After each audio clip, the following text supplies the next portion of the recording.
Hi, I'm Charles with AniCap. The story begins as a couple people observe a giant monster approaching a group of soldiers. The man wonders if the woman has heard of the legend of the R's. He explains that way back in ancient times, the gods supposedly created these monstrosities to devour the world. She would like to know what happened after, but he explains that she wouldn't be able to handle that information. They then watch the soldiers as they prepare an attack on the beast, eventually firing an arrow at its head. They begin to celebrate their successful attack, but are shocked to find that the beast is completely unharmed. The creature begins an attack of its own, and the man decides that someone has to help them. The woman attempts to point out that they haven't been paid to do anything yet, but it's too late as the man begins to descend and starts an incantation. The woman then begins to glow and disappears as the man finishes his descent. He is now a powered up version of himself, and he uses an ice attack to stop the monster's projectiles, while simultaneously freezing the monster. The soldiers celebrate as they see that the monster is defeated and realize that it was thanks to a paladin. Their celebration is once again cut short when the monster breaks free from its ice prison, but the man ends the fight with one last attack. The story then moves forward 30 years, and we find ourselves in a heavily guarded building.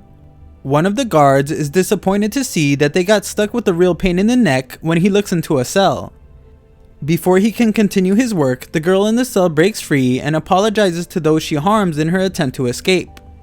She also manages to find some delicious food as the number of people chasing her continues to grow. The commander reports to the higher ups that the girl they call the prototype has escaped, and they are instructed to get her back at all costs. The girl manages to make it outside, but is disappointed to see that it's a long way down for freedom. The guards arrive and explain that she cannot escape, so it would be best if she went back to her room calmly. She apologizes for not being able to do so and jumps off, much to everyone's shock. Elsewhere, a man gets drunk on his boat when the prototype emerges from the water, and the two just stare at each other. They eventually greet each other, but the girl is seemingly in a rush and takes off immediately. The man then simply goes back to relaxing, thinking not much of it, when a guard appears on a boat before him. They ask him about the girl, and the man explains he just saw a cute girl run off just a minute ago. The guards are frantic and decide to report to the captain since they fear she might have gone into town. The man couldn't care less about what was happening and is only upset to see that he has run out of booze. We then see that the prototype has made it into town as she bumps into someone. She is apologetic, but the woman doesn't want to hear it as she is upset that her flowers have been ruined. The girl pulls out several coins in the hope that it will be enough to pay for the damage, but the woman kindly only takes one. The woman introduces herself as Kuumi and asks for the girl's name, but she has no answer. Kuumi then takes her home just as the guards happen to come by. Elsewhere, a man named Mezami asks for updates on the search for the prototype, but is told that the guards sent into town haven't found her yet. Mezami becomes upset and instructs them to devote all resources into finding the girl he calls prototype number 22, while using as much force as necessary. When the guards leave, he consumes a couple crystals, and a man in the shadows questions whether everything is okay, but Mezami says not to worry. Back in town, we see that the prototype has been cleaned up and given clothes that she is very grateful for. The girl leaves happily, and the next day we find the man from the boat walking through town grumpily. He crosses paths with a small girl carrying lots of boxes, and she calls out to the grumpy man to ask if he happens to be a giant beast hunter. He reveals that she is correct and asks if she knows a place nearby where he can find work. She explains that there are a group of hunters leaving town soon for a mission, so he asks what the pay is. She states that it is the average market price, with 20% of the profits getting split among the group of hunters.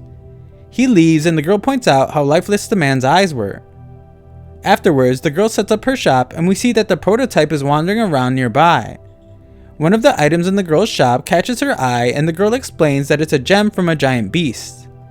The prototype has no clue what she is talking about, so the girl tells her that the giant that roams these parts is called Gladion.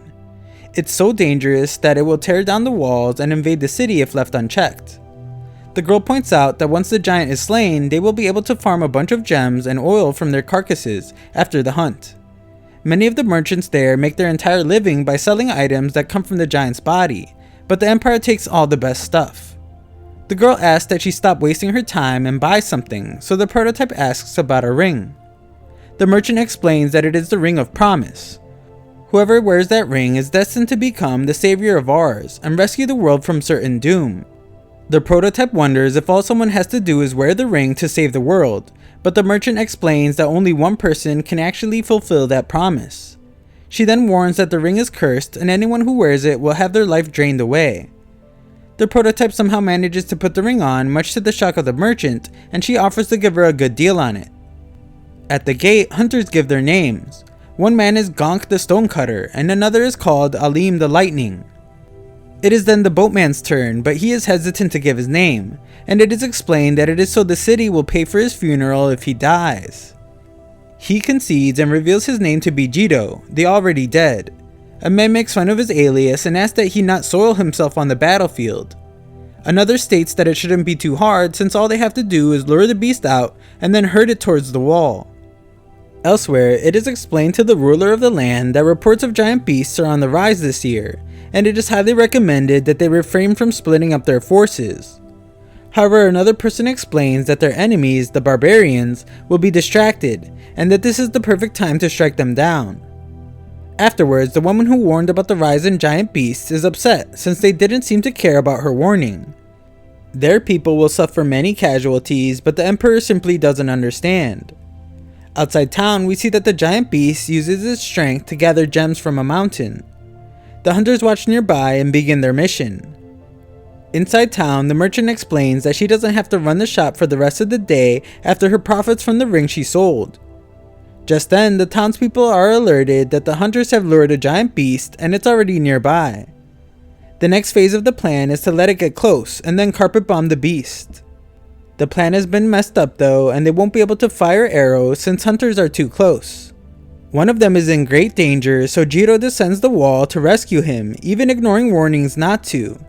He moves very swiftly though, managing to rescue the hunter and allowing the guards to fire their explosive arrows. The job is done and we see for a brief moment that the prototype's ring begins to glow. The giant is defeated and Jiro explains that the hunter is injured but will survive. That night, the search for the prototype continues, but inside a tavern, the hunters celebrate. Jiro is praised for how heroic he had been, and someone states how even a paladin would have been scared silly. None of them have ever even seen a paladin though. When the tavern closes, Mezumi sits next to Jiro and explains how his heroic act left a strong impression and reminded him of a paladin. Jiro is completely disinterested and Mezumi points out how the giant beasts are not humanity's true enemy. A war that will split ours into two factions is coming, and fighters like Jiro will be needed. Much to Mezumi's disappointment, Jiro declines and leaves. Elsewhere, the prototype states how much fun she had, and the merchant offers to let her stay at her place. However, just then, some guards spot her and begin a chase, which the merchant finds very amusing. A guard fires an arrow that is just about to strike the prototype, but the scene then cuts to an approaching giant monster with no head. We then see that the girl is struck by multiple arrows. Black dust forms around her and shockingly destroys some guards when it touches them. The prototype begins to glow and she attempts to warn everyone to run away, just as we get a glimpse of how Jiro's weapon seems to react. He then emerges from his boat to find that the girl is emitting a bright light while screaming loudly. Jiro is absolutely stunned and has a brief memory of a woman from his past, named Toka. He snaps out of it and realizes that it is something called the bereavement curse at work. In town, everyone runs away as the abnormal giant beast decimates the wall, and the hunters simply decide to run away. The guards make the decision to ignore the beast since capturing the prototype is much more important and fire arrows at her. However, Jiro arrives just in time to knock the arrows away and takes the prototype into his arms, bringing her back to normal. The two fall into the water where Jiro calls upon his weapon and gives the girl a kiss on the head. They appear in another space where he introduces himself as Jiro the already dead, and she states that she is known as 22 but wants to be called Kuumi the 22nd. He wants to know what a cleric like her is doing without a paladin escort, but then points out how stopping the giant beast should come before anything. The merchant watches from above the water and we see that Jiro's summoned weapon finally arrives. The merchant continues to watch intently and states out loud that the promise will be fulfilled. Thanks for watching part 1, all other parts will be in a pinned comment below.